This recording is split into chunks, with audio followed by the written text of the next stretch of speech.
অনন্যা। কেমন আছো তোমরা সবাই? আজকে বেরিয়ে পড়েছিলাম দাদার সাথে জয়দেবে কী কী ঠাকুর আছে দর্শন করার জন্য। তো প্রথমেই বলে রাখি, যারা যারা আমার চ্যানেলটাকে সাবস্ক্রাইব করোনি তারা অবশ্যই সাবস্ক্রাইব করে নাও। তো চলো, প্রথমেই তো চলে গেছিলাম জয়দেবের এই সিদ্ধাসন মন্দিরে।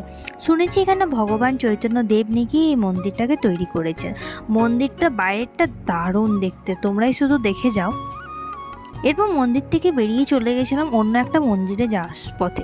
এখানে একটা অজয় নদী ঘাট, এখন জল নেই, পরে জল হবে। এখানে বড় করে জয়দেবের মেলা বসে। তোমরা কারা কারা এসেছো অবশ্যই কমেন্ট করো। আর এই অপরূপ দৃশ্যটা দেখতে দেখতে কী যে ভালো লাগছে। আর পুরো শান্ত নদী, এখন এক পাশে জল আছে আর অন্যদিকে এখন জল নেই, পরে জল হবে হয়তো বৃষ্টির কারণে। আচ্ছা, এইটা কি আশ্রম বলো তো? জয়দেবের এটা খুব ফেমাস একটা আশ্রম, আমার নামটা এখনো পর্যন্ত মনে পড়ছে না। এই আশ্রম থেকে বেরিয়ে যাওয়ার পর একটা রাধাকৃষ্ণর মন্দির আছে, খুবই পুরনো মন্দির। জয়দেবের ওটা সবথেকে পুরনো মন্দির। এই দেখো এই মন্দিরটা। তারপর আমরা বেরিয়ে পড়েছিলাম জয়দেবের যে নতুন একটা মন্দির খুলেছে সেটা দেখবার জন্য। তো চলো একসাথে দেখতে থাকো কিন্তু ভিডিওটা। আমরা তো চলে এসেছিলাম বড়জোড়া শ্রী শ্রী রামকৃষ্ণ সেবাশ্রমে।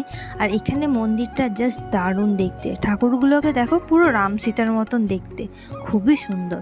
আর এই থেকে মন্দিরটা যাওয়ার সময় আমাদের পুরো সন্ধে হয়ে গিয়েছিলো, আর এই জন্য মন্দিরটাকে আরও সুন্দর লাগছিল দেখতে। তারপরে আবার কি, এখান থেকে বেরিয়ে নতুন যে ব্রিজটা হয়েছে, ব্রিজটার মধ্যে ঠান্ডা ঠান্ডা হাওয়া খেতে খেতে বাড়ি চলে আসি। তো আজকের আমার ব্লগটা এই পর্যন্ত। কীরকম লাগলো কমেন্টে জানাও, অবশ্যই কমেন্ট করবে কিন্তু। Bye bye.